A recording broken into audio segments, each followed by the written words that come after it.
안녕하세요. 유상민 목사입니다. 오늘 교회 인근으로 눈이 제법 많이 내렸습니다. 오늘 새벽에는 조금 추웠습니다. 오후에는 푸근했고 저녁 무렵부터 눈이 많이 왔습니다. 내일 새벽까지 제법 많은 눈이 올 것이라는 예보도 있고 또 밤새 기온이 내려가면서 내린 눈이 얼을 것이라는 예보도 있습니다. 내일 출근길들 조심하시기 바랍니다. 오늘 청년 한 명이 자기는 저를 되게 좋아하는 것 같다는 문자를 보냈습니다. 좋아한다는 말도 좋았지만은 되게 되게라는 말이 저한테 가슴에 이렇게 딱 꽂히는 것 같았습니다. 군대도 다녀온 아주 혈기왕성한 청년입니다. 그래서 제가 나도 너를 되게 좋아한다 이렇게 답글을 보내줬습니다. 연애가 별게 아닙니다. 이런 게 연애 아니겠습니까? 제가 이런 말을 하는 것을 그 청년이 들으면 기겁을 하겠지만 제 감정은 그렇습니다. 그동안 기도해줘서 고맙다는 그런 예의 바른 인사보다 저를 되게 좋아하는 것 같다는 그 무뚝뚝한 한마디가 저를 훨씬 더 설레게 하고 기분 좋게 했습니다. 흰눈이 내리는 날 받는 이런 고백 나쁘지 않습니다. 여러분도 한번 해보십시오. 말이 어색하면 문자로라도 한번 해보십시오. 오늘 말씀 보시겠습니다.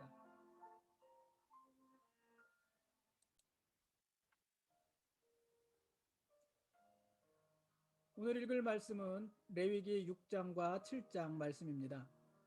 레위기 1장부터 오늘 읽는 7장까지는 이스라엘이 드려야 될 5대 제사, 즉 번제, 소제, 화목제, 속죄제, 속건제에 대해서 기록을 하고 있습니다. 그 중에서 1장 1절부터 6장 7절까지는 제사를 드리는 백성들의 관점에서 기록을 했고요.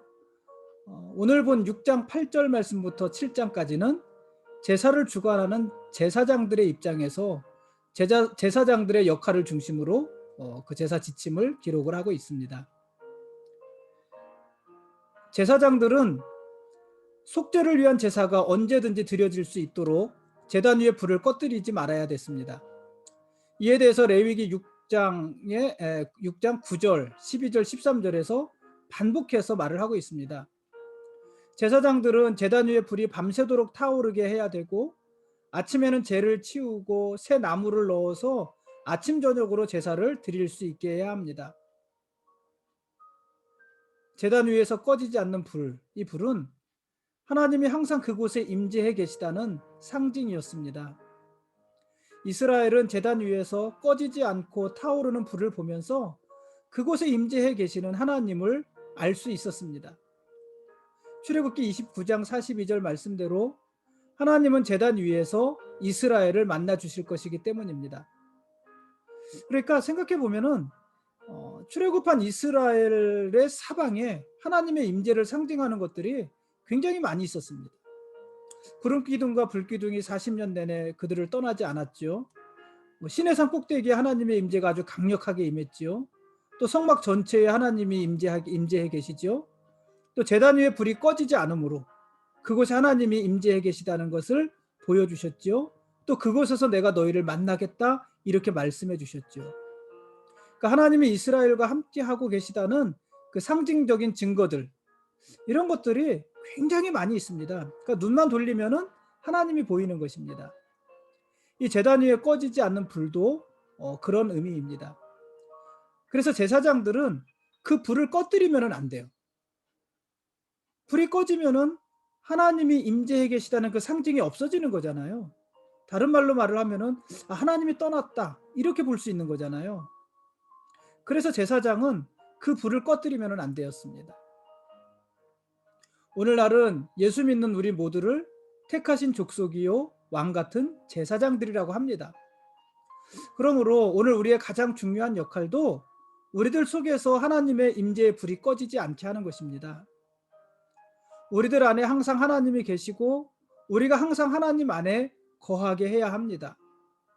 그러기 위해서 우리는 항상 구별된 삶을 살아야 하는 것입니다. 제사장들은 어떻게 구별된 삶을 살았을까요? 물론 그들의 삶이 구별돼야 됐고 또 여러 가지 그런 상징적인 것들을 보여주는데, 예를 들어서 제사장들은 항상 거룩한 의복인 세마포 옷을 입었습니다. 그런데 진 밖으로 제를 가지고 나갈 때에는 옷을 갈아입었습니다. 그러니까 제단에서 제사를 드릴 때와 그 진 밖으로 나갈 때의 복장이 달랐다는 것입니다. 그렇게 함으로 그들의 거룩함을 유지했던 것입니다.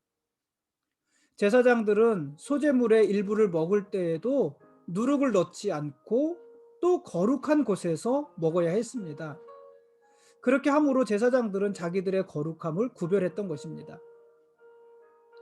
오늘 우리들에게도 이런 구별이 필요합니다.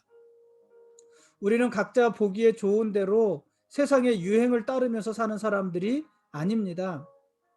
우리는 왕이신 하나님의 통치를 인정하고 하나님의 지배를 받으면서 사는 하나님 나라의 거룩한 백성들입니다.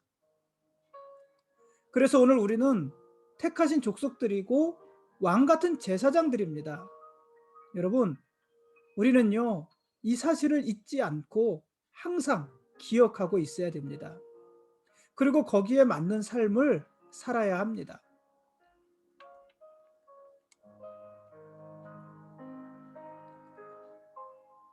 제사장들은 다른 사람을 위한 제사를 드리기 전에 먼저 자신을 위한 제사를 하나님께 드려야 했습니다.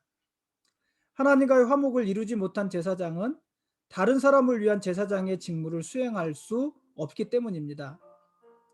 그러므로 제사장들에게는 제사장의 일보다 하나님과의 관계가 더 중요했습니다. 내가 제사장으로서 어떤 일을 하느냐, 그거보다도 내가 제사장으로서 하나님과 어떤 관계를 가지고 살아가느냐, 그 관계가 더 중요했다는 말입니다. 근데 요즘은 이 부분을 혼동하는 경우들이 굉장히 많은 것 같습니다. 요즘은 관계보다도 일이 우선이잖아요. 하나님과의 관계보다 하나님의 일을 하는 것을 더 중요하게 여기잖아요. 하나님의 일을 하느라 너무 바빠서 하나님과의 관계는 돌아볼 겨를이 없잖아요. 교회에서 어떤 봉사를 하고 어떤 헌신하는 것은 잘합니다. 그런데 혼자 기도하고 성경 보는 일은 못합니다. 관계가 없는 것이에요. 요즘은 이렇지 않습니까? 그러나 하나님께서는 우리를 통해서 어떤 일을 이루시는 것보다 우리들과 친밀하고 좋은 관계를 맺으시기를 훨씬 더 원하고 계시는 것입니다. 그래서 하나님은 시내산 꼭대기에서 이스라엘 무리들 그 한가운데 있는 성막으로 장소를 옮겨서 임재하신 것입니다. 이스라엘 백성들과 좀 더 가까이 오셨다는 것입니다. 여러분, 너무 일에 매달리지 마십시오.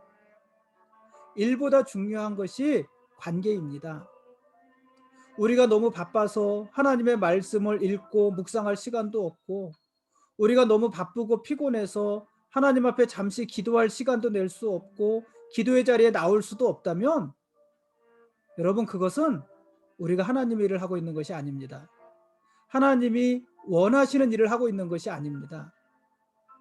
하나님은 우리가 분주하게 하던 일을 잠시 멈추고 하나님 앞에 서기를 원하실 것입니다. 하나님과 관계하고 하나님과 친밀히 교제하는 것을 하나님은 더 원하실 것입니다.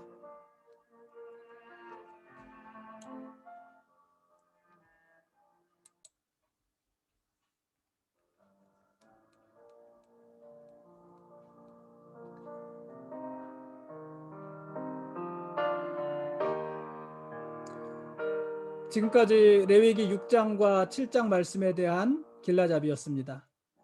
내일 읽을 말씀은 레위기 8장부터 10장까지 말씀입니다. 지금까지 번제, 소제, 화목제, 속죄제, 속건제 등 이스라엘이 항상 드려야 되는 5대 제사에 대해서 살펴보았습니다. 제사장이나 이스라엘 백성이나 제사를 드리는 데 있어서 제일 중요한 것은 하나님이 말씀하신 방법대로 제사를 드리는 것이었습니다.